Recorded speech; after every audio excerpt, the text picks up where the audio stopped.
Vamos a hablar acerca de la convención y el código, que también uno de los documentos normativos que respalda nuestra intervención. Y este tema va a estar a cargo de el licenciado Álvaro Sánchez. Permítame presentarlo a Álvaro César Sánchez Aliaga. Es psicólogo egresado de la Universidad San Martín de Porres. También es egresado de la maestría en psicología clínica de la salud de la salud. Es especialista comunitario en la formación e implementación de programas de prevención de conducta de riesgo social.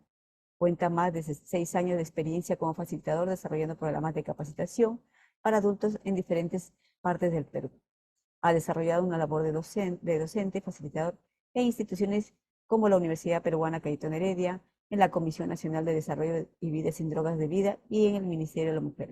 Actualmente es parte del equipo, ¿no?, de capacitación de la Dirección de Sistemas Locales y Defensorías del Ministerio de la Mujer y Poblaciones Vulnerables. Con ustedes, el licenciado Álvaro Sánchez, con el tema, ¿no?, el Código de las Niñas Adolescentes y la Convención. Adelante, Álvaro.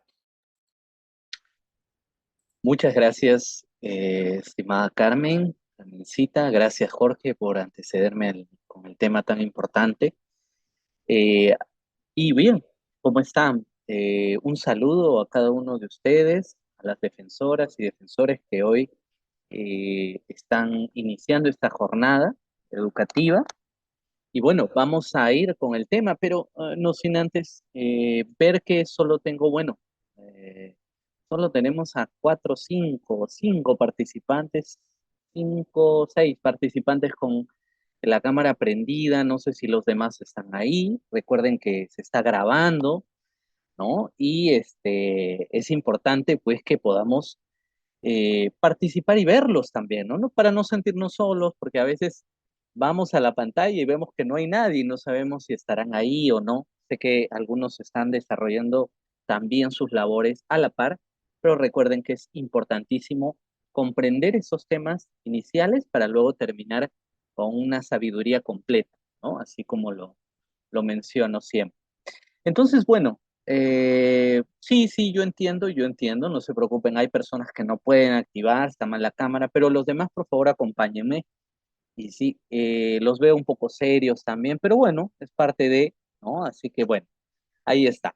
El aprendizaje también se logra, ¿no? El cambio de conceptos lo logramos a partir de que tenemos emociones positivas que nos van a ayudar a entender mucho más. Así que relajémonos, si tenemos que estirarnos un poco, vamos a hacerlo, movamos un poco la cabeza para estar súper activos, ¿no?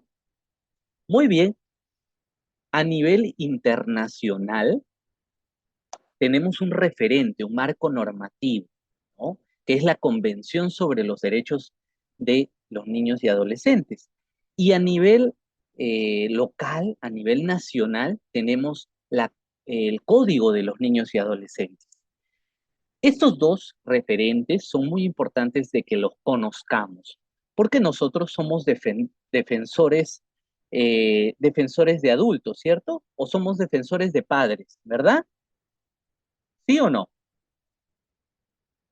A ver, veo las pantallas. No, dice Kelly. ¿Por qué? Ajá, Kelly nos dice de niños, niñas y adolescentes, ¿no? De niñas, niños y adolescentes. Somos defensores de niños, de niñas y adolescentes. Entonces, ¿quién más que nosotros? Qué importante el tema anterior porque nos hace pensar en que no solo se trata de aplicar las normativas, sino de entender a quién defendamos. Los abogados lo entienden muy bien, los psicólogos lo entienden también, porque si yo tengo una atención, una derivación, si yo tengo que asesorar a alguien, tengo que conocer a esa persona, conocer cómo ve su mundo. Y si nosotros somos defensores de niñas, niños y adolescentes, tenemos que entender cómo los niños, las niñas y adolescentes ven el mundo y qué necesidades tienen. Entonces, hace muchos años teníamos una etapa, una historia en la que no había derechos, normativas específicas para niñas, niños y adolescentes. Teníamos derechos humanos que venían siendo adaptadas, mejoradas, pero no había derechos específicos para niñas, niños y adolescentes. Es ahí donde nacen iniciativas que nos permiten hoy trabajar, ¿no?, con este marco normativo, con este referente importante y que ha permitido al Perú también ratificar este marco y poder hacer visible y hacer adecuado nuestro trabajo, porque el Código de los Niños y Adolescentes permite que también nosotros encontremos las funciones, por ejemplo, como defensores, ¿ok? Entonces, vamos a revisar esto. Ya, dice, está pésima. Ah, ya, el internet. Yo dije, está pésimo el expositor. Ya, ok. Bueno, listo. A ver, compartir. ¿Ok? Vamos a compartir aquí. ¿Sí? Creo que lo estamos viendo. Muy bien.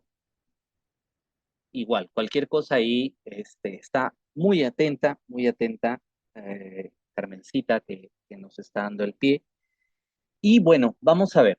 Vamos a hablar sobre la Convención sobre los Derechos del Niño y el Código de los Niños y Adolescentes. Entonces, nosotros tenemos que entender que, como les comentaba, hace mucho tiempo, antes de que hubieran leyes específicas, antes de esta etapa, de la convención, del código, se hablaba de una doctrina, de una forma como proteger, ¿no? Y hablábamos de que a los niños, niñas y adolescentes, hablamos de esta doctrina de protección tutelar o de la situación irregular, así la llamamos. O sea, antes de que se diera la convención, hablábamos de esta doctrina de protección tutelar. Y básicamente, eh, teníamos que comprender que la niña, niño, adolescente era atendido o eh, era importante atenderlo, ver sus derechos solo en situaciones específicas, por ejemplo, en situaciones de abandono, ¿no? Cuando se encontraba en abandono, es ahí donde el sistema entraba, ¿no? El Estado protegía, pero los demás niños que no se encontraban en situación de abandono, pues no tenían derechos, oportunidades, ¿no? O sobre todo no tenían reglamentos, leyes específicas para ellos para protegerlos. Por ejemplo, también el Estado no intervenía en la familia, ¿no? Nosotros podemos entender que hace muchos años, pues cuando hablamos de que había derechos para los niños, niñas y adolescentes, o no había para ellos específicos, los padres criaban, ¿no? Amonestaban a sus hijos de la manera como ellos creían que era conveniente y el Estado, las personas no podían intervenir. A partir de las leyes específicas de la Convención, hablamos de una doctrina de protección integral. Así es, porque ya no solo los niños en situación de abandono tenían estos derechos, sino que todos en general, a partir de que se entiende que es una situación vulnerable. ¿Y por qué por qué población vulnerable? Porque su entorno, en general, lo que pasa en su entorno puede afectar su desarrollo, tanto físico como psicológico. Entonces, es importante protegerlos. Entonces, vamos a ver algunas diferencias de doctrinas, ¿no? Antes de la convención y luego de la convención. Por ejemplo,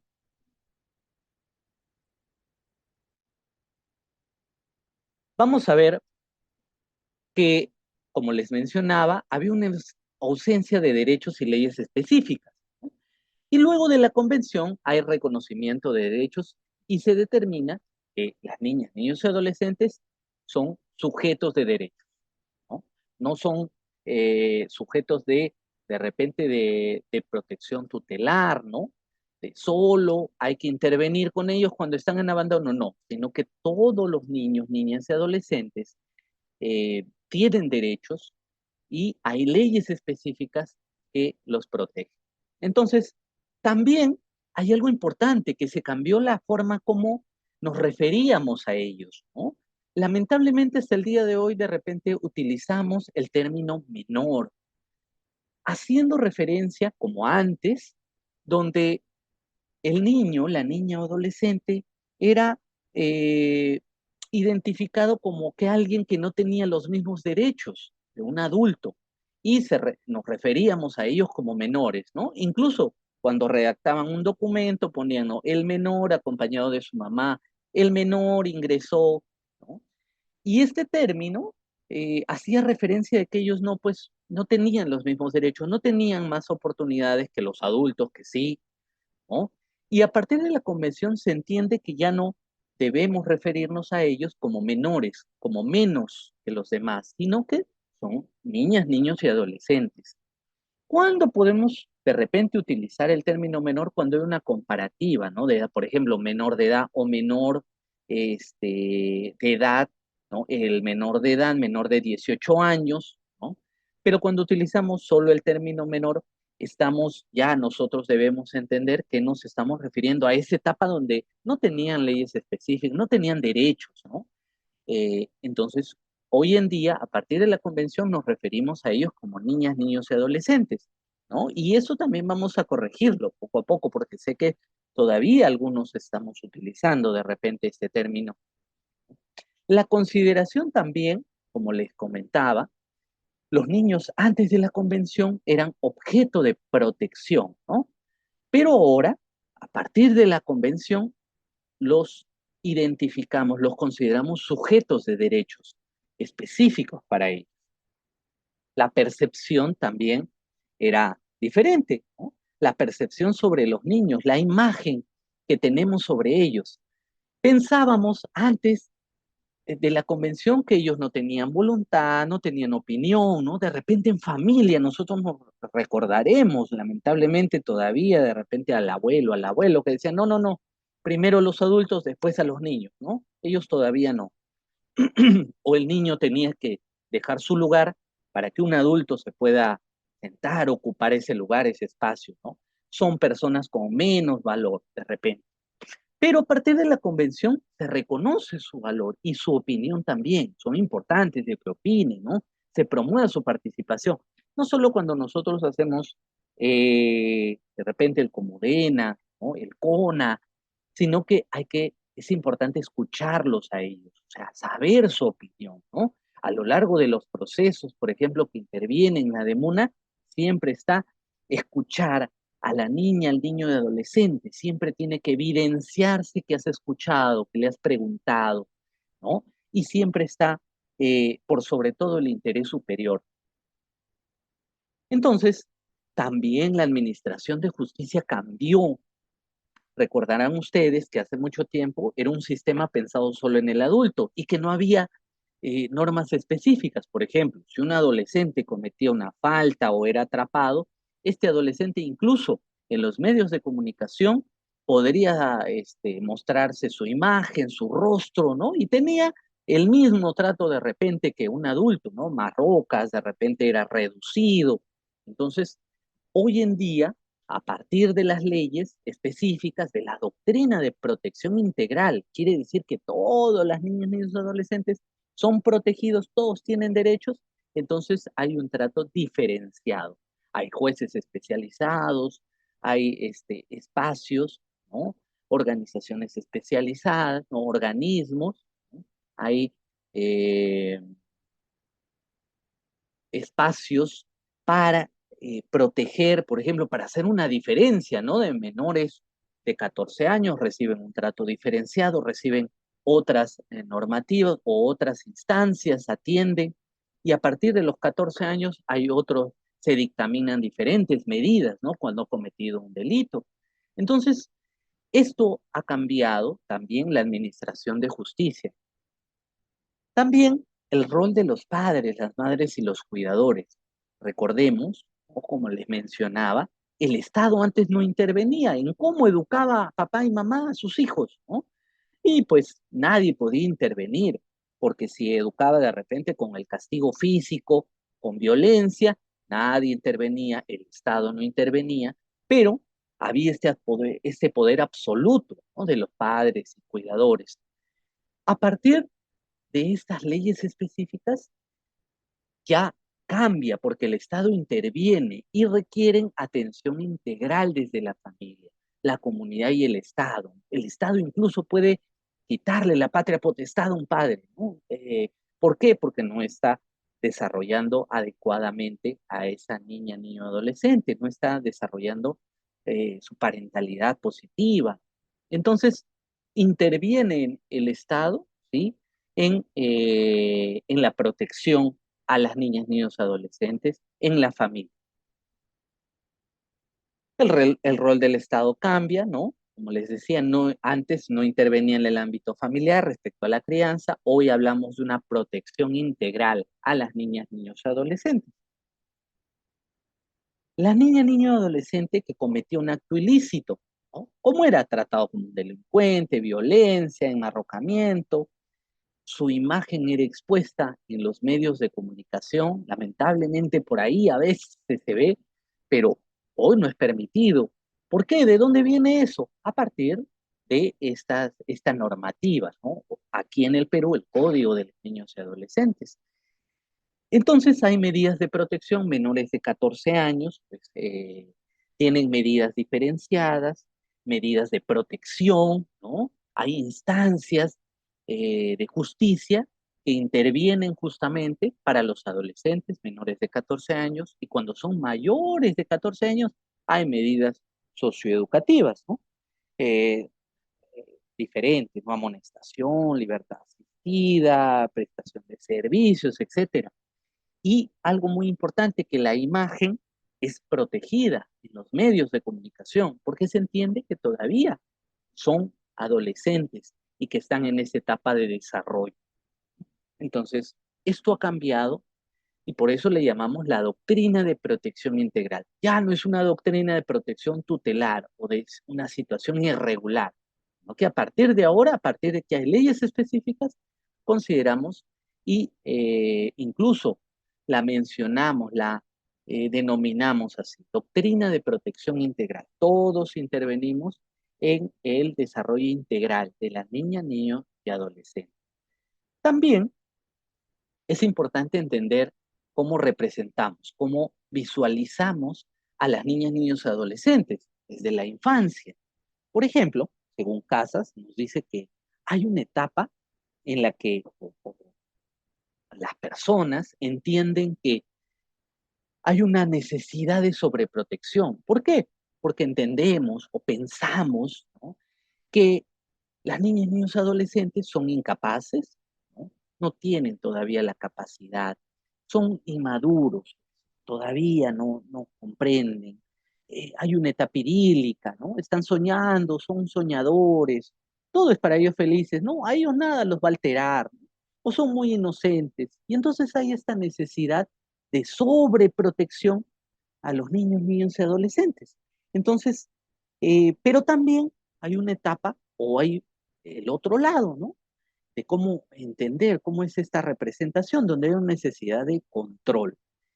¿Qué pensamos? Que los niños son rebeldes, son traviesos, son malcriados, ¿no? Incluso la adolescencia es vista de esta forma, que son rebeldes, son traviesos. No, va a venir una etapa de rebeldía. Y hay esta necesidad de sobreprotección y necesidad también de control. ¿Qué es lo ideal? El equilibrio, ¿no? Ni la sobreprotección ni la necesidad de control total, ¿no? Por eso le llamamos la autonomía progresiva, o sea, la capacidad de las niñas, niños y adolescentes de ir desarrollando habilidades para su protección, para ser cada vez más autónomos. Y a eso es lo que debemos apuntar, ¿no?, todos. Entonces, vamos a entender que la Convención sobre los Derechos del Niño partió de justamente varias iniciativas a nivel internacional, pero tiene un progreso, una historia, ¿no?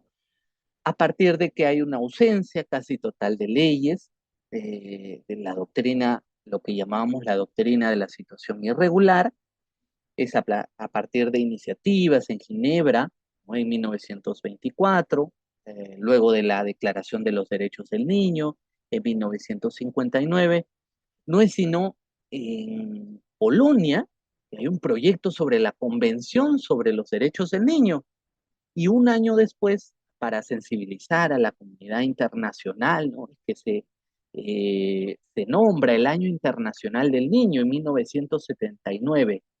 10 años después, las Naciones Unidas aprueban la Convención sobre los Derechos del Niño. Y es esta convención la más ratificada, ¿no? A nivel internacional. El Perú también, así que tiene rango de ley como tal. ¿Debemos citar la convención? Claro que debemos citar la convención, por supuesto que sí, en nuestro trabajo, en nuestro día a día. A partir de ello, a partir de la convención es que hablamos de que ya no es una doctrina de la situación irregular, sino que hablamos de una doctrina de protección integral del niño y del adolescente. ¿Ok? ¿Qué es esta Convención sobre los Derechos del Niño? Es un marco normativo específico, es una referencia internacional para una protección especial por su condición. Es un instrumento jurídico con rango de ley. Les decía, podemos citarla y debemos citarla en nuestra labor diaria. Es un tratado internacional aceptado por todos los estados parte, incluido el Perú. Y es el tratado ratificado por más países en el mundo. Debemos conocer la Convención sobre los Derechos del Niño y a través de los ejes que tienen, importantísimos. Entonces, tenemos el primer eje, por ejemplo, que tiene que ver con la supervivencia, con esos derechos básicos, justamente que tiene que ver con el derecho a la vida, por ejemplo. Son aquellos derechos que tienen las niñas, niños y adolescentes que les permite cubrir esas necesidades básicas. Entonces, el primer eje de supervivencia nos habla del derecho a la vida, a disfrutar de la alimentación y vivienda, el mejor nivel de salud y nutrición, o que tenga que pertenezca al sistema de salud integral, a la seguridad social, a condiciones adecuadas también para su desarrollo físico, mental, espiritual, moral y social. Miren todos estos ámbitos. Luego de eso, luego de eso tenemos un eje que también habla sobre el desarrollo importante de las niñas, niños y adolescentes, que le va a permitir justamente eso, el derecho que garanticen su pleno desarrollo, orientados a potenciar todas las capacidades. Por ejemplo, a ser queridos y comprendidos. Es importante hacerle entender a los padres, a las madres, a que el niño tiene derecho a ser querido y comprendido. Como el video anterior, ¿no? Veíamos la importancia del trato y de cómo prestarle la debida atención y cómo nosotros podemos hacer que esto se ejerza. Estos derechos se tienen que cumplir, a asistir a una escuela de buena calidad, a jugar y descansar, ¿no? A veces los adultos de repente pueden pensar, los niños este, están jugando nada más y no hacen nada. Discúlpame, pero es importante que las niñas, niños y adolescentes jueguen. Recuerden que es un modo como ellos entienden y cómo van desarrollando y percibiendo el entorno. Y también cómo nosotros podemos llegar a ellos. Entonces, es un derecho de ellos que puedan desarrollar el juego, ¿no? El descanso importante. También tienen derecho a vivir con su familia en un ambiente de seguridad, a que papá y mamá se responsabilicen de su crianza y desarrollo, a un nombre, nacionalidad y ser socorrido por sus padres también. Así como esto, así como tenemos un eje de supervivencia básico, así como tenemos un eje de desarrollo que va a permitir que justamente eh, avancen, desarrollen todo ese potencial que ellos tienen, también tenemos un eje que tiene que ver con la protección en general. Por ejemplo, eh, hay niños, niñas y adolescentes hoy en día en el Perú que no tienen de repente la nacionalidad peruana y son de otra nacionalidad, pero tienen los mismos derechos y debemos tratarlos como tal, como niñas, niños y adolescentes con derechos. Entonces, tienen derechos que tienen que ver con la no discriminación, a ser protegido de la explotación económica o del trabajo nocivo, a recibir tratamiento especializado para su reintegración social, si ha infringido la ley y que asuma su responsabilidad también, a ser protegido del abandono, a recuperación física y psicológica si ha sido víctima de maltrato o abuso sexual, y todos los servicios que tienen que ver para su pronta recuperación. También justamente la convención nos habla de un derecho a la participación, y a partir del cual se desarrollan servicios o espacios donde justamente puede expresar su opinión, a que se le tenga en cuenta, acceso a la información también, a que los medios de comunicación informen adecuadamente para promover su bienestar, a la libertad de asociación y por supuesto a la libertad de pensamiento y religión. Accedan, a que los niños, niñas y adolescentes accedan. Antes de repente no podían tener información si no venían con papá o si no venían con mamá. Es como en la de Muna. Un adolescente, una niña, un niño puede acceder a los servicios que ofrece la de Muna sin necesidad que esté acompañado de papá. Es como también, por ejemplo, cambió en el sistema de atención en los centros de salud, ¿no? Un adolescente tiene derecho a recibir información, a que sea tratado, a recibir la información que está solicitando por justamente ser un niño, una niña y un adolescente con derechos. Todo esto está dentro de la Convención de los Derechos del Niño. A partir de eso es que nosotros en el Perú se genera el Código de las Niñas, Niños y Adolescentes. Este código es importante que nosotros lo conozcamos, lo leamos, porque también incluido en el código están las funciones que nos corresponde a cada uno como defensores, ¿no? En el artículo 45.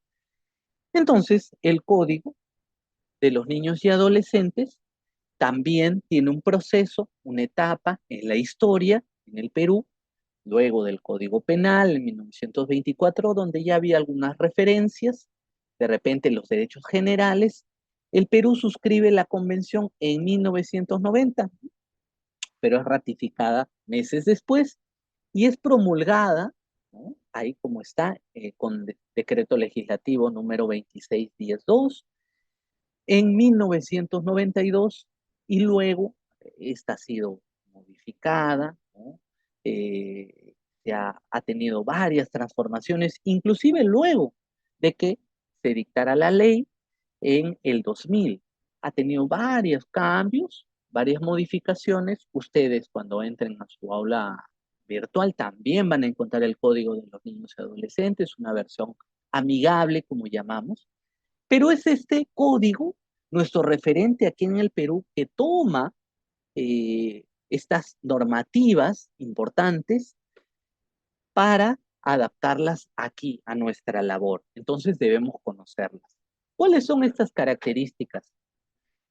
Una de ellas, uno de los factores importantes que ya lo han mencionado, es entender o el concepto de niño y adolescente y nos da el rango para nosotros entender que un niño es percibido desde la concepción hasta los 12 años. Interesante. Y a partir de los 12 años, a partir que pasa los 12 años hasta los 18 años, es un adolescente. Es importante que nosotros comprendamos, porque muchas veces cuando nos preguntan, ¿a partir de qué edad es un niño? ¿No? ¿Se considera niño o niña? A veces pensamos que es a partir de que nace. No, estamos equivocándonos si es que no entendemos que es a partir de que es concebido. Entonces, el concebido es titular de todos sus derechos. Es por eso que una mamá gestante puede solicitar que se cumplan los derechos a la alimentación y es por eso que puede denunciar también que no está siendo, que su niño o su niña no está recibiendo o no se está ejerciendo los derechos de alimentación, de cuidado, ¿cierto? A partir de la concepción, entonces, un niño, una niña tiene todos sus derechos, al igual que todos los niños, niñas y adolescentes. Entonces, a partir de los 12 años, se considera adolescente hasta que cumple los 18 años. Y es hasta esa edad donde la DEMONA interviene y brinda todos estos servicios. Entonces, el código de los niños y adolescentes es un instrumento normativo que orienta tu intervención de los operadores de justicia o personas vinculadas a la promoción y defensa de los derechos de las niñas, niños y adolescentes, ¿cierto? Visualiza al niño, niña y adolescente como sujeto social de derechos, crea este sistema nacional de atención integral de niño, niña, adolescente, que es DAINA, que también lo vamos a revisar más adelante, y también incorpora a la sociedad civil en la promoción y defensa de los derechos de los niños, niñas y adolescentes. ¿Qué quiere decir esto?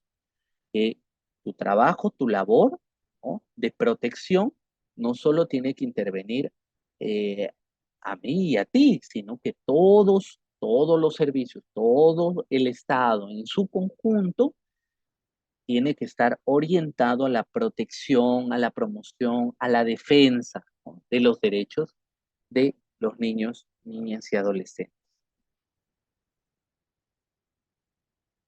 También es importante conocer este código, ¿no? Entendemos que hay un título preliminar, el código, que habla sobre los principios que orientan todas las disposiciones del Código de los Niños y Adolescentes. Tenemos un libro primero que habla sobre los derechos y libertades, importante porque aquí contiene los derechos, deberes, garantías a favor de niñas, niños, adolescentes. Cuando ustedes trabajan con padres y con los niños, cuando se hacen compromisos, también hablamos de deberes, ¿no? Si no me equivoco, el artículo 24, importante, ¿no? Entenderlo, leerlo y conocerlo, para partir de ahí hablar sobre los deberes que también tienen ellos. Un libro segundo que habla sobre este SNAINA, este Sistema Nacional de Atención Integral del Niño, Niña y Adolescente, que propone que todos intervengamos de manera articulada para garantizar una atención integral y define las funciones del ente rector, que es el Ministerio de la Mujer y Poblaciones Vulnerables, y propone a las defensorías como un servicio especializado en niñez y adolescencia. Tenemos también un libro tercero que habla sobre las instituciones familiares también. Interesante. Regula dos aspectos importantes. ¿Cuáles? Las relaciones y obligaciones de la familia, ¿no? Ahí habla sobre la patria potestad, la tutela y consejo de la familia, colocación familiar, matrimonio adolescente, que hoy ya salió la ley que está prohibido, ¿no? Y el sistema de adopciones. Importante justamente porque en el servicio de defensorías también interviene en estos aspectos, ¿no? Interviene ahí. Y ahí veíamos este aspecto que hablábamos sobre que el Estado ya interviene en la familia, ¿no?, para la protección de las niñas, niños y adolescentes.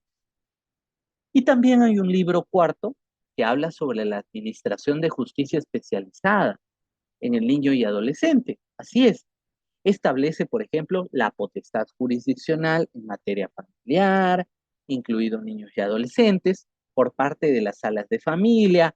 Ahora tenemos los juzgados de familia, los juzgados de paz letrado, por supuesto. Los juzgados de familia asumen esa competencia en materia civil tutelar y de infracciones. Entonces, estimados defensores y defensoras, debemos conocer esta herramienta principal en nuestra labor. Conocer, leer, entender y también orientar, citar, por supuesto, en nuestra labor cotidiana, en nuestra labor diaria.